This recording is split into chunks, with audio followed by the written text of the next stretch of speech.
Our story begins with two people lying unconscious in a car while classical music plays. It is a wreck in there. The boy wakes up to find the lady in the driver's seat is unconscious. She is possibly his mother. Then the scene changes to almost total darkness. A lady screams for help. She isn't the only one there, because we soon focus on another one we can barely see, who is silent. She lets the screaming lady know that she's there with her. The one who is screaming is fearful, due to not being able to see anything. The fear catches up to the other one, Jordan. Despite being scared, she assures the other lady she will come to her, so she should keep talking. Jordan starts reaching out, and a man scares her in that darkness, but he instantly tries to mitigate her fear by saying he's not going to hurt her. Before introducing himself as Grant, he says he doesn't know how he got there. The last thing he remembers is being at home watching TV. After that, Jordan keeps going in the direction of the other lady with Grant. When they come to her, she says she is Anna. She also does not know how she got there. Jordan manages to see someone else lying in the darkness, asking Anna about him. Yet the girl is just as clueless about his presence as anyone else. They are all drowning in confusion concerning how they got there. Grant finally decides to yell out, asking if anyone is out there. Not getting an answer, he starts looking for a way out.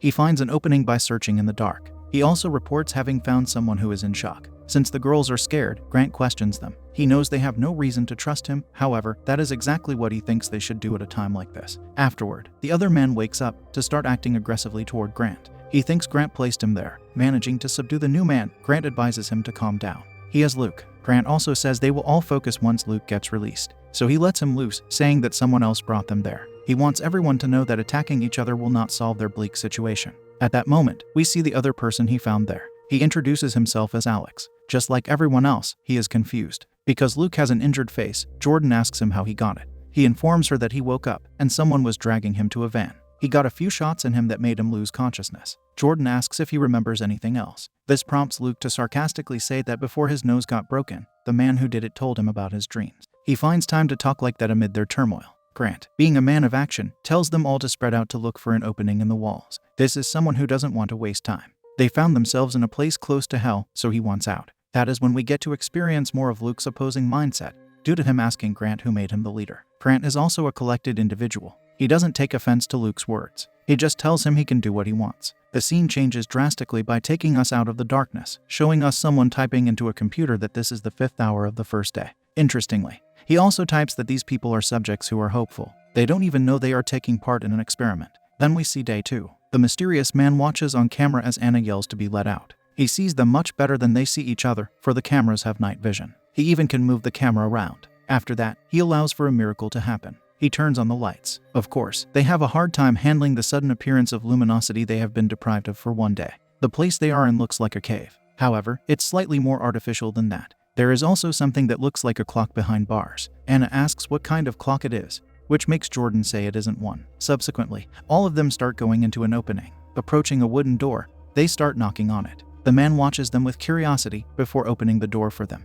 It leads the group into a cylindrical area, where they observe a closed opening many feet above them. It seems like they are in a well. There are barrels in the middle that contain water. Cups lie above them for convenient drinking. There are also a few rolls of toilet paper, plus a primitive toilet. After processing all of this, Luke loses his calm and starts yelling to be set free. Anna despairs that they're going to lose their lives there. But Jordan tries to have a positive outlook by saying people are probably searching for them. Due to his anger, Luke grabs onto a light bulb to accidentally break it. That is light they cannot afford to lose. Grant finds a cable which he says must be over 30 feet long. Since Luke starts washing his face in the barrel of water, Grant demands that he stop being an idiot. He holds the man against the wall for his misbehavior. Prior to the scene ending, Alex asks why this much water would be left for them. When day 3 comes, we see Grant using one of their given tin cups to scrape his way through the brick wall. He tells Jordan it's their best chance of creating an escape. Alex has his doubts about a small cup being their ticket out of this mess. Having worked with buildings, Grant claims to know what he's talking about. He just needs to get one brick loose. Once he has that, the rest will follow much easier. Changing the subject, Jordan wonders what is wanted from them. She quickly learns that Alex and Grant don't have family or friends nearby. Something tells her the other two have the same condition. If that is the case, they were chosen as they would not to be looked for by anyone. They then come to Luke to try to collect information from him. Unsurprisingly, getting him to talk is like squeezing blood from a stone. Jordan knows they all have something in common, unbeknownst to her. Their captor is hearing her as she attempts to make sense of the chaos. She asks Anna about her life, and she is the first one whose past we learn about. She says she tried to leave her boyfriend, who liked hurting her. She also says he lost his life. While she talks, we see a newspaper stating that a dancer stabbed her boyfriend. Supposedly, Anna is that person. At that point, Grant claims to know what the pattern is. The group learns he was convicted of murdering his wife. She had cancer. It became bad enough that she asked him to end her life. He couldn't allow the one he loved to keep suffering, so he had no choice except to comply. Doing that made him spend 2 years in prison. He lost his life that way, including his daughters. These 2 stories prompt Jordan to ask whose life Luke took. He starts by quietly saying it wasn't his fault. Unraveling his mind more, he says he didn't want to hurt anyone, but he needed the money. He robbed a place where a lady resisted giving him the money. She pulled a gun on him, causing him to shoot her in self-defense. Due to 3 murder stories, Anna thinks they are being punished. The problem with that thought is that Alex took no one's life. He says he shouldn't be there. We see pictures of him, stating he is a loner who has a fear of conflict. As he keeps yelling that he's not like them, Luke punches him out of anger. With the arrival of day 4, Alex sees a knife on the barrel, in the process of drinking the water. Next, Jordan holds it, noticing a thin piece of paper with a message on it. Grant asks her what it says, yet she is speechless. So Luke takes the message from her to read it. He reads that the average human can't survive without food for more than 30 days. Luke comes to Jordan, demanding she tells them what she knows. She says the knife was designed to cut away the skin from muscle. Later, they all sit in the main area, wondering what to do in their ugly situation. Grant wants to collect the knife, though the troublesome Luke wants it instead. This makes Grant hold him against the wall again, threatening the smaller man with violence. Luke had better start behaving, or who knows what could happen to him. Shortly after, Anna tells them to listen to a certain sound. The group comes to the barrel room, where above it, we see a car parked, with music playing loudly. A couple is there, being romantic with each other. The 5 captives start screaming for help with enough volume that the couple hears them. They come to the well, which is locked, and the guy asks if someone is down there. After the gang yells some more, the couple is shocked about how to handle this unexpected event. The guy acts like a coward, wanting to leave. Unfortunately, it doesn't matter whether he is one or not, because the person who decides everyone's fate is the one with the proper equipment.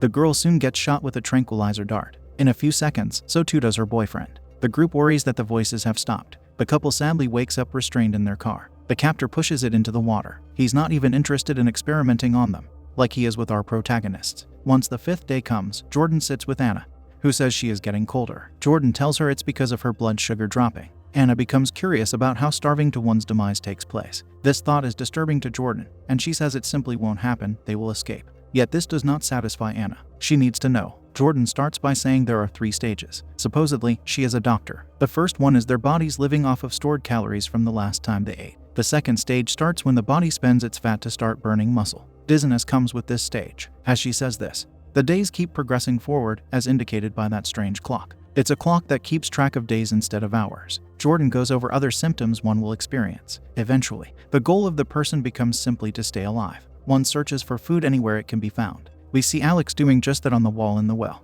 In the 3rd stage, the body begins to shut down. Metabolism decreases until everything stops. Once Jordan finishes going over the disturbing details of fatal starvation, we witness the captor wearing a smirk. Then we see the car accident from the start. A medical examiner arrives to receive information from an officer. He says the mother was found lifeless, but the boy was taken out alive. He has hypothermia, and it seems like they have been there for weeks. The medical examiner looks inside the car to see the mother's injury. The policeman asks if any animal could have done this, to which she says it could not. Shortly after, the boy gets carried away. On the 17th day, Grant manages to finally remove the first brick from the brick wall. He works with Luke by having them kick the wall. The captor watches it and writes something down before the duo breaks the wall. Grant gets excited, going inside first. Yet he quickly discovers there is nothing to get excited about, for it is just a small room containing skeletal remains. They all observe the grisly sight, prompting Anna to say the captor has done this in the past. Jordan enters the place to see if anything else is there except their foreshadowed doom. Grant looks hopeless, saying he thought it was a way out. Jordan is his strongest supporter. She doesn't want him to lose hope. She assures the man they will find another way. She also thinks their captor meant for them to find this room.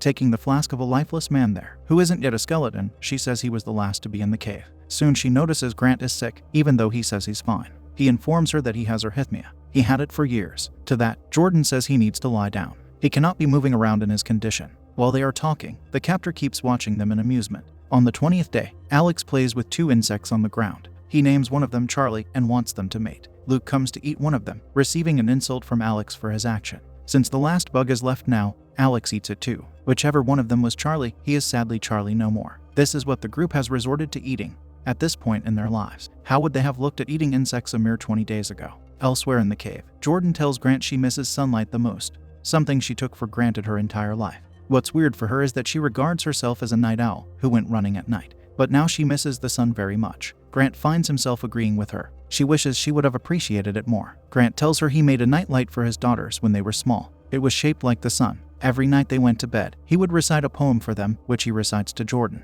After telling him she likes it, she says he will see his daughters again. After that, Anna walks into the well room, seeing a new light bulb there. Luke tells her he installed it. His hands are bloody, so he washes them. She tells him Alex told her something important. We don't hear what it is. We instead see the captor watching Luke at another time as he steals something from the sleeping Grant. It's safe to assume that what he stole was the knife. Luke then removes the light bulb in that room. It seems to make Jordan wake up to look around. Suddenly, Luke strikes her. He follows this treacherous action by slamming Grant with the lid of a barrel. We see that he really did steal the knife. Thankfully, however, he drops it. The group is able to bring him down despite his efforts. There are 5 of them against 1 of him. Jordan is about to take his life with the weapon, and the captor watches it with some amusement. But she does not allow herself to descend to his level. The 22nd day has Luke sitting restrained. He wants to be untied, yet Jordan lets him know he lost his privilege of being free. He is staying that way until they escape. The aggressive man tries giving her a reality check by saying they are not getting out of there. He doesn't want to be like those corpses they found. According to him, they have no choice except to play by their captor's rules. All they must do is eat one of the group members. That's it. He thinks that person should be Grant, who is almost lifeless anyway. Since Jordan disagrees, he throws foul profanities in her direction. As she holds the knife to his neck, Luke dares her to do it, though she says something that should make him reconsider his dare. She threatens him with a painful demise that cutting a certain part of his neck would bring. If he hurts anyone again, that is what she promises to give him. On the next day, Jordan tries giving Grant some water, yet he doesn't drink it. Luke continues with his cannibalistic mindset by saying they should take his life to devour him. Grant can't disagree with the wicked man. He actually thinks they should do that, because he truly is losing his life. Jordan simply cannot adopt this inhumane stance. On the day after, the group still hasn't eaten anything, except maybe bugs. Jordan wakes up, and this time Alex strikes her down. The next time she wakes up, she witnesses Anna and Alex ganging up on Grant. Luke still sits restrained, though he roots for Grant's demise. The injured man is no match against the 2 of them, so they take his life. The captor observes this brutality, not doing anything to intervene. Then the murderous duo goes to work on cutting Grant with the knife. They finally get to feast on something serious, this far into their starving state. Although they do it raw, with no way of cooking the dreadful event arriving at last brings the captor to type into his computer that the first phase is complete. The 25th day in the cave now has Jordan sitting restrained. Luke is free, in addition to all of them being bloody after having eaten a lot of Grant. Jordan calls them monsters. This insult prompts Luke to slap her. He tells her their positions are now switched. Since she threatened to cut him previously, he does the same to her. He also says she could hold on to her humanity. They, however, are doing what they can to survive. Furthermore, he calls Grant her boyfriend, prior to saying he tasted good. When she tells him he will lose his life there, Luke angrily slams her down. He wants to end her right there, but Anna tells him not to. Shortly after, the 3 of them continue to feast on the While they do, the captor focuses on Jordan lying on the ground. On the following day, Anna brings Jordan some water to drink. She informs the restrained girl that the other 2 don't want her to have water. Them being asleep allows Anna to go against their wishes. She can't help Jordan more than that. For instance, untying her is out of the question. Jordan wants her to understand that they are controlling her. The situation will only result in her demise. At that point, Anna spills the remainder of the water on the ground. She says Jordan isn't smart for a doctor. She also says Alex told her Grant was sick. It was she who convinced Luke that it was the right idea to take. She adds that Luke is dumb, yet obedient like a dog. Alex will be harder for her to play with. The wicked girl wants Jordan to know that it is she who controls who lives in this cave.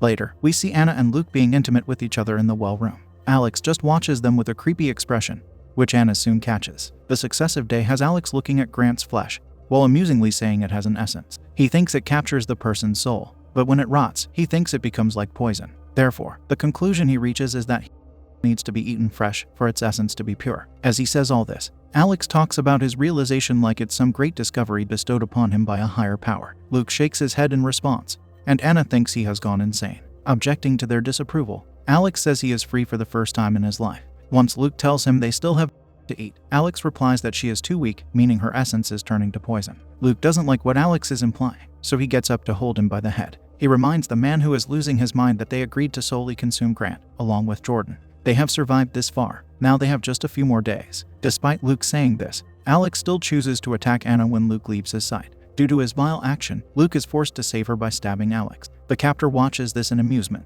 On the 29th day, Jordan manages to free herself while the other 2 are sleeping together. She crawls over to them, before stealthily taking the knife away from Luke. In a few seconds, he wakes up. Of course, he chases his new threat. Yet she's the one with the knife, which she uses to slice his face prior to hiding in the well. She closes the door and even locks it. Luke's furious bangs on it don't seem like they are capable of bringing the sturdy door to breakage. At a different hour, Luke stands with Anna, looking at the clock. They witness the arrival of the awaited 30th day. It causes them to rejoice. The captor watches their small celebration in amusement. since nothing happens on this day that so much hope was placed into. Luke starts breaking the clock with a rock out of anger. He yells out that they did what the captor wanted. Of course, we should know that the captor never told them about his plans. The next scene has the next day greeting the captive. Anna approaches the door separating the well from the cave. She tells Jordan she is sorry about everything. She just wanted to live. Now she fears Luke will turn on her. Jordan is hiding with all the water, making Anna want to hide there too. She pleads for her life to be let inside. Through an opening, Jordan sees that Luke steps in behind Anna. All Jordan says to her is goodbye. 2 days later, Luke gets angry at Anna for looking at him while he's eating. She does not stop, and he chokes her for it. Jordan then appears, swiftly slicing Luke's neck. The man finally falls to his demise. With everyone except her sleeping the endless sleep, Jordan looks into the camera to tell the captor she knows what he wants. This statement startles the man, who is safe in his room. She knows he wants her to engage in cannibalism. However, our heroine would rather join the deceased group than do that. At that moment, the captor remembers himself as the boy in the car accident. He remembers how he took a piece of glass to consume her. The memory disturbs him, since he had to eat it